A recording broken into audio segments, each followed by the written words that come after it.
আসসালামু আলাইকুম রহমতুল্লাহ বরকাত। কেমন আছেন বন্ধুরা? আশা করি সকলে ভালো আছেন। প্রতিবারে নিয়ে আমরা আমাদের মেডিসিন পর্ব নিয়ে এসে বললাম। আজকে আমরা যে মেডিসিন নিয়ে আলোচনা করব সেটা হলো মেজেরিয়াম মেডিসিন। মেজেরিয়াম মেডিসিনটা আমরা ব্যবহার করি বেশিরভাগ ক্ষেত্রে চুলকানির ক্ষেত্রে।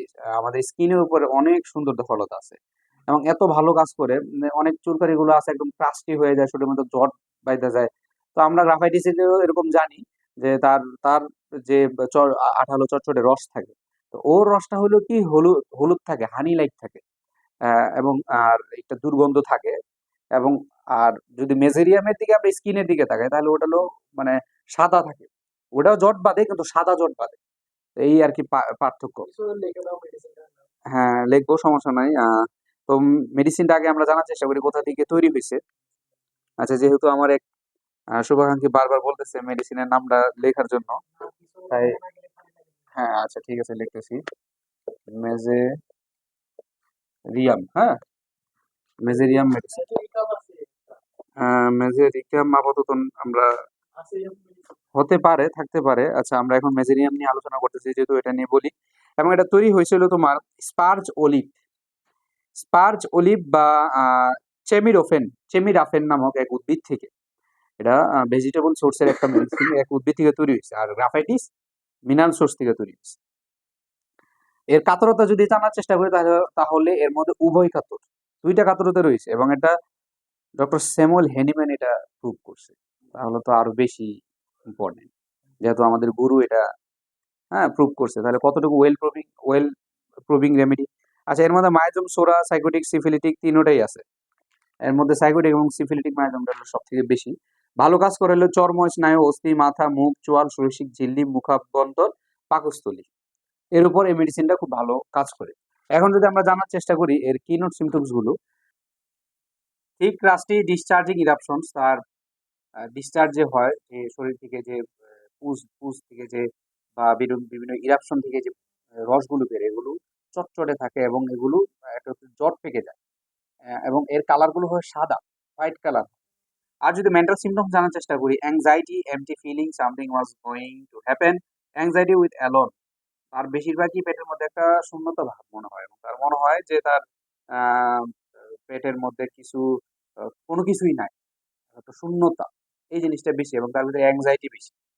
মেন্টাল সিমটমস তেমন এত একটা মানে আমি বেশি পাইলাম না এর মধ্যে। অন্যান্য জায়গায় খোঁজার চেষ্টা করছি, এত একটা মেন্টাল সিমটমস খুঁজে পাইনি।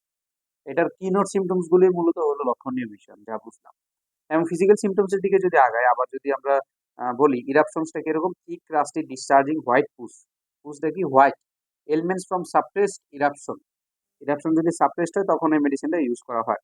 আমরা যদি আবার বলি যে এই মেডিসিনটা কিসে থেকে তৈরি হয়েছে, সেটা হলো একটা ভেজিটেবল কিংডম থেকে এই মেডিসিনটা তৈরি হয়েছে এবং কাতরতা কি, সেটা হলো উভয় কাতর। আর যদি আমরা তোমার পিএইচ তো জানার চেষ্টা করি, তাহলে স্কিনের উপর, পাকস্থলীর উপর, শৈশিক ঝিল্লির উপর, নার্ভাস সিস্টেমের উপর, এর উপর খুব ভালো কাজ করে। কিউআর যদি জানার চেষ্টা করি, ঠিক crusty discharging white pus. Mental symptom জানার চেষ্টা করি, অ্যাংজাইটি এবং weakness and emptiness in the stomach, pit of the stomach. তার কাছে পিট অফ দ্য স্টোমাকটা এমটি, খালি খালি মনে হয় এবং তার ভিতরে কি একটা অ্যাংজাইটি ফিল। ঠিক আছে। আর যদি ফিজিক্যাল সিমটমস এর দিকে জানার চেষ্টা করি, থিক ক্রাস্টি ডিসচার্জ এবং হোয়াইট পুজ, সাপ্রেসড ইরাপশন। টার্মগুলো জানা খুব জরুরি, ইংলিশ টার্মগুলো, যাতে আমাদের প্রেসক্রিপশন করতে ওই সময় এগুলো ইউজ করা যায়। বাংলা শিখতে শিখতে তখন দেখা যায় কি টার্মগুলো মুখস্থ থাকে না, রোগীর সামনে বাংলা লিখলে একটা ইমপ্রেশন নষ্ট হয়। এজন্য ইংলিশ টার্মগুলো আমাদের অবশ্যই জানা থাকতে হবে। কোনটা কোন টার্ম রোগী যখন কথা বলে ইংলিশে যাতে লেখা পসিবল। এবং eczema on back of hand with itchy vesicle, অর্থাৎ তার হাতের পিছনে, হাতের ব্যাক সাইডে তার কি ইচিং বেসিকল হয় এবং এখানে দেখো ব্যাক অন ইচি বেসিকল, খসখসে টাইপের চামড়া উঠে যায় এরকম একটা। আর যদি এফেক্টেড পার্ট দেখি, তার যে জায়গায় আক্রান্ত হয় ওই জায়গাটা শীত শীত অনুভব হয়। হ্যাঁ, শীত শীত অনুভূত হবে। স্কিনটা ইন্টারনাল বার্নিং, প্রচুর জ্বালাপোড়া থাকে, ভায়োলেন্ট ইচিং থাকে, ইচিং ইন স্পোর্টস থাকে এবং স্কিন বার্নিং ফ্রম পার্সপিরেশন, তার যত ঘাম হয় তার চুলকানি আরো তত বাইরে যায়।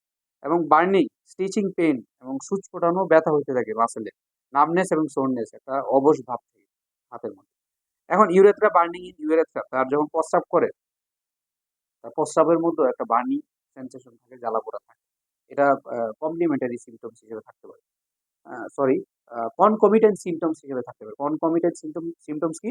অর্থাৎ চুলকানির পাশাপাশি আরো কোন রোগ আছে? এই কনকমিটেন্ট সিমটমস এগুলো আমাদের প্রেসক্রিপশন করার জন্য খুব গুরুত্ব ভূমিকা রাখে। যখন কোনো একটা সিমটমস এর পাশাপাশি অল্টারনেট, রুব্রিকের ভাষায় বলে itching alternating with burning sensation in urethra. এরকম কনকমিটেন্ট সিমটমস যদি আমরা পাওয়া যায় তখন ওই মেডিসিনটাকে ডিরেক্ট ইন্ডিকেট করে। ঠিক আছে? আচ্ছা, এখন টিকা দেওয়ার কুফলও এরগুলো হয়। অনেক রোগীর আছে মাথার মধ্যে একজিমা হয়, সাবসিস্ট হয়ে যায় এবং পুজ বের হয়, জট পেকে যায় এবং ওইখানে পোকাও তৈরি হয়ে যায়। প্রচুর চুলকানি থাকে, দুর্গন্ধ থাকে, ফুসকুড়ি পড়তে থাকে মাথার মধ্যে। ঠিক আছে? এবং চুলকাতে গেলে তার মাথা দিয়ে রক্ত বের হয়। তো এগুলো মানে মেজেরিয়ামের মধ্যে বেশিরভাগ চুলকানির রেমেডিগুলোই বেশি পাইছি।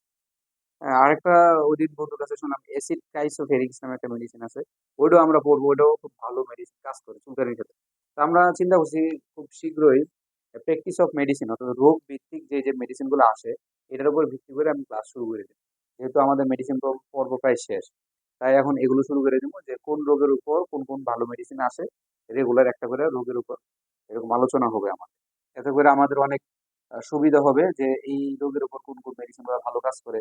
আর পাশাপাশি টোটালিটি যদি অন্য রেমেডিজ আসে তো ওইটাও করতে পারে, এমন না যে এগুলোই আসে। যাই হোক, জানার ক্ষেত্রে এগুলো আমাদের জেনে রাখা ভালো। এখন মডালিটি যদি জানার চেষ্টা করি, আগে আমরা আবার ফিজিক্যাল সিমটমস গুলো বলে নিই।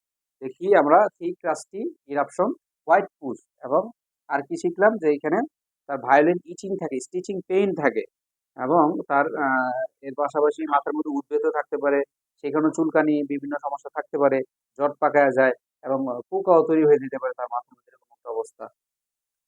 এগুলো গেল। আর কি পাইছিলাম? তার পাশাপাশি প্রস্রাবে জ্বালা পোড়া থাকে। প্রস্রাব যখন করে তখন তার প্রস্রাব পথে একটা বার্নিং সেনসেশন। এই ছিল মোটামুটি একটা কথা এই মেজেরিয়াম নিয়ে।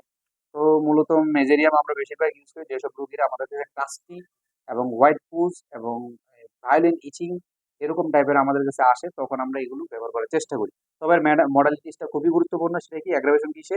ঠান্ডা বাতাস এবং ঠান্ডা পানিতে এবং রাত্রে তার সমস্যাগুলো বাইরে যায়। অর্থাৎ অনেকটা ইয়ার মতো, মার্কসোলের মতো। ঠান্ডা পানিতে, ঠান্ডা বাতাসে এবং রাত্রে তার সমস্যা বাইরে যায় এবং টাচ করলে, বাথিং করলে, গোসল করলে, ধরলে তার সমস্যাগুলো বাইরে যায়।